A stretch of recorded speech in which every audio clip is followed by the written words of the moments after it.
राधे राधे, हरे कृष्ण, हर हर महादेव। आप सभी का दिन शुभ और मंगलमय हो।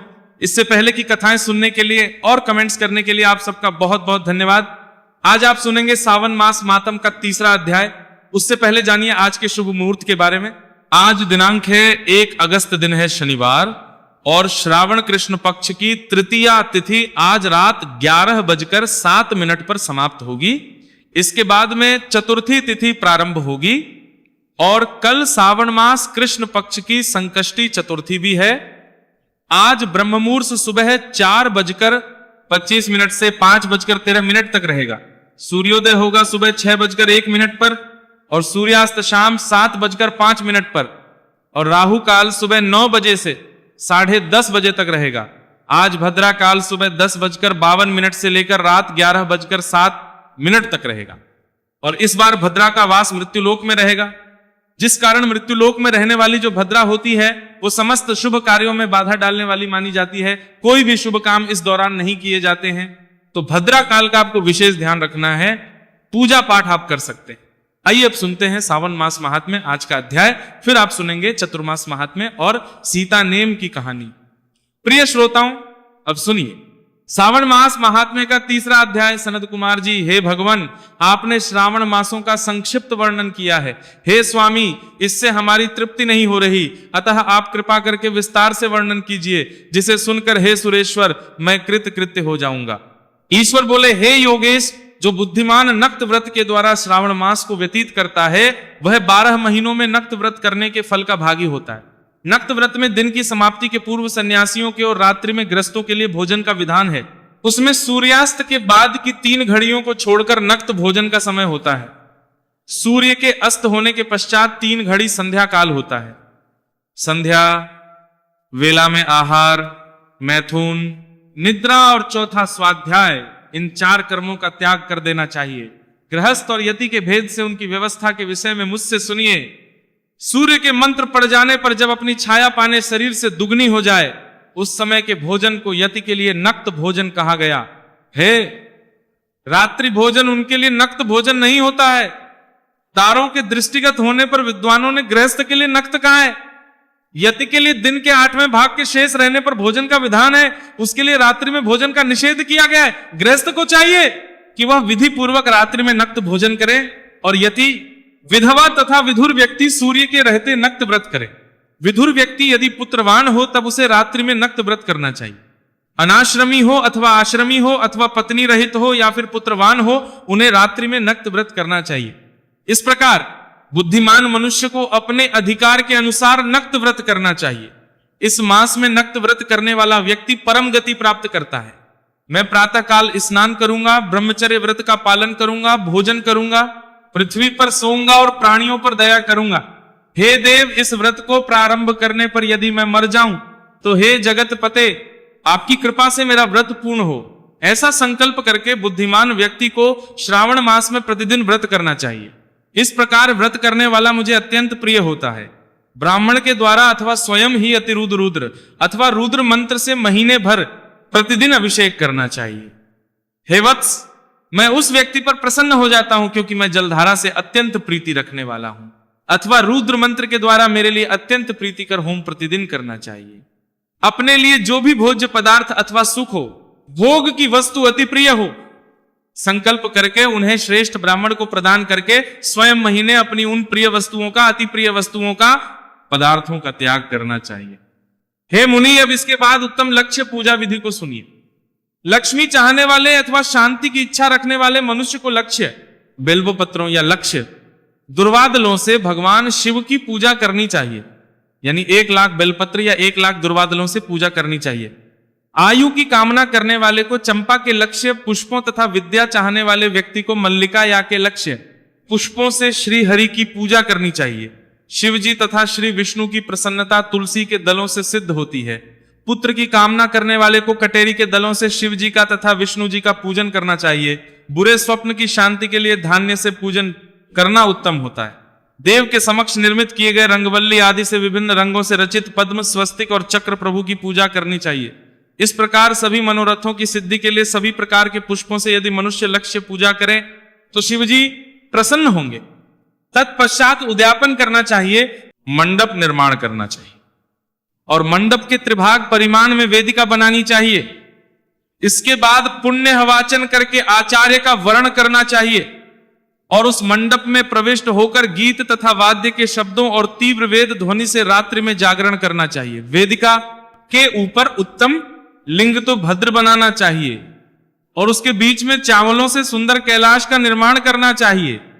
उसके ऊपर तांबे का अत्यंत चमकीला तथा पंच पल्लव युक्त कलश स्थापित करना चाहिए और उसे रेशमी वस्त्र से वेष्टित कर देना चाहिए। उसके ऊपर देवी पार्वती पति शिव जी की स्वर्णमय प्रतिमा स्थापित करनी चाहिए। फिर पंचामृत धूप दीप तथा नैवेद्य से उस प्रतिमा की पूजा करनी चाहिए और गीत वाद्य नृत्य तथा वेद शास्त्र और पुराणों के पाठ के द्वारा रात्रि में जागरण करना चाहिए। फिर प्रातः काल भली भांति स्नान करके पवित्र हो जाना चाहिए और अपनी शाखा में निर्दिष्ट विधान के अनुसार वेद का निर्माण करना चाहिए। तत्पश्चात मूल मंत्र से या गायत्री मंत्र से या शिवजी के सहस्त्र नामों के द्वारा तिल तथा घृत मिश्रित खीर से कराना चाहिए अथवा जिस मंत्र से पूजा की गई है उसी से करके पूर्णाहुति डालनी चाहिए। इसके बाद वस्त्र अलंकार तथा आभूषणों से भली भांति आचार्य का पूजन करना चाहिए। तत्पश्चात अन्य ब्राह्मणों का पूजन करना चाहिए और उन्हें दक्षिणा देनी चाहिए। जिस जिस वस्तु से उमापति शिवजी की लक्ष्य पूजा की हो उसका दान करना चाहिए। स्वर्णमयी मूर्ति बनाकर शिव की पूजा करनी चाहिए। यदि दीप कर्म किया हो तो उस दीपक का दान करना चाहिए। चांदी का दीपक और स्वर्ण की वृत्तिका अर्थात बत्ती बनाकर उसे गौ घृत से भरकर सभी कामनाओं और अर्थ की सिद्धि के लिए उसका दान करना चाहिए। इसके बाद प्रभु से क्षमा प्रार्थना करनी चाहिए और अंत में 100 ब्राह्मणों को भोजन कराना चाहिए। हे मुनि, जो व्यक्ति इस प्रकार पूजा करता है मैं उस पर होता हूं। उसमें भी जो श्रावण मास में पूजा करता है उसका तो अनंत फल मिलता है।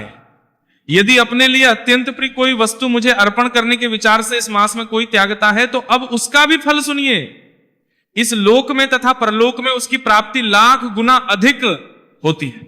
सकाम करने से सिद्धि होती है और निष्काम करने से परम गति मिलती है। इस मास में रुद्राभिषेक करने वाला मनुष्य उसके पाठ की अक्षर संख्या से एक एक अक्षर के करोड़ करोड़ वर्षों तक रुद्र लोक में प्रतिष्ठा प्राप्त करता है। पंचामृत का कारणा यज्ञ ताता काकाता अभिषेक करने से मनुष्य अमृतत्व प्राप्त करता है। इस मास में जो मनुष्य भूमि पर शयन करता है उसका फल भी मुझसे सुनिए। हेतु श्रेष्ठ वह मनुष्य 9 प्रकार के रत्नों से जड़ी हुई सुंदर वस्त्र से ढकी हुई बिछे हुए कोमल गद्दे से सुशोभित देश तकियों से युक्त रमेश स्त्रियों से विभूषित रत्न निर्मित से मंडित तथा अत्यंत मृदु और गरुड़ाकार मणि निर्मित अथवा हाथी दांत की बनी हुई अथवा चंदन की बनी हुई उत्तम तथा शुभ प्राप्त करता है। इस मास में ब्रह्मचर्य का पालन करने से वीर की दृढ़ पुष्टि होती है। ओज बल शरीर की दृढ़ता और जो भी धर्म के विषय में उपकारक होते हैं वह सब उसे प्राप्त हो जाता है।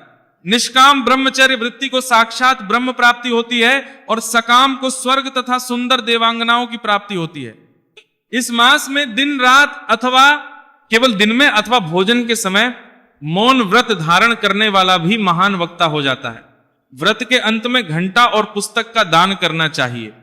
मौन व्रत के महात्म्य से मनुष्य सभी शास्त्रों में कुशल तथा वेद वेदांगों में पारंगत हो जाता है और बुद्धि में देवगुरु बृहस्पति के समान हो जाता है। मौन धारण करने वाले का किसी से कलह नहीं होता, अतः मौन व्रत अत्यंत उत्कृष्ट है। इस प्रकार श्रावण मास 3रे दिन का अध्याय पूर्ण हुआ। इसके आगे का वृतांत आप सभी कल सुनिएगा। अब सुनिए चतुर्मास महात्म्य का 3रा अध्याय। सब धर्मों में दान धर्म की विद्वान लोग सदा प्रशंसा करते हैं।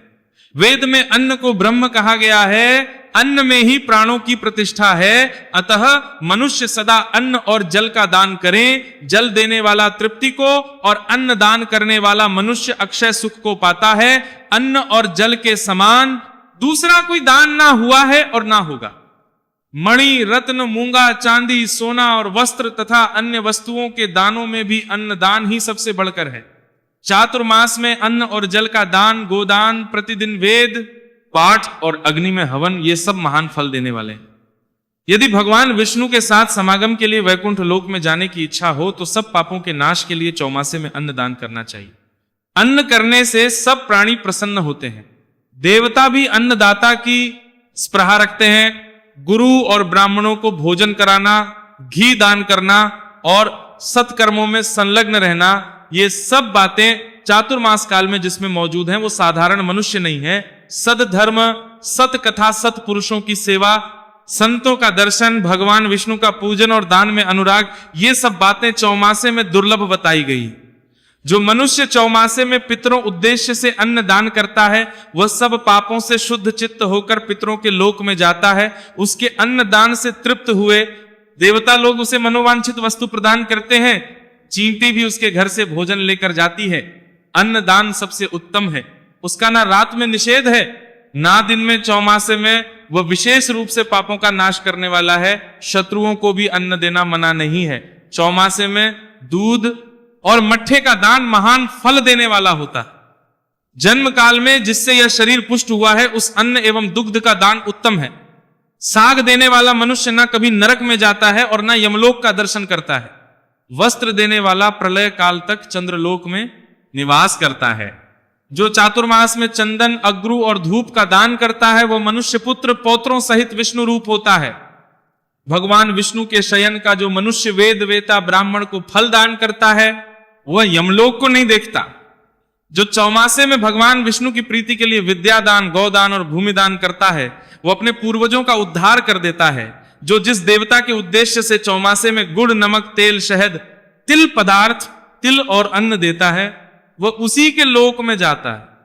विशेषता चातुर्मास में मनुष्य को अग्नि आहुति देनी चाहिए, ब्राह्मण को दान देना चाहिए और गौओं की भली भांति सेवा पूजा करनी चाहिए। भविष्य में दान देने की प्रतिज्ञा ना करके शीघ्र ही दे डालना चाहिए। मनुष्य जो कुछ देने की इच्छा करे वह अवश्य दे डालें। जिसको देने का निश्चय किया हो उसे ही दें, दूसरे को ना दें। दी हुई वस्तु उससे वापस ना लें।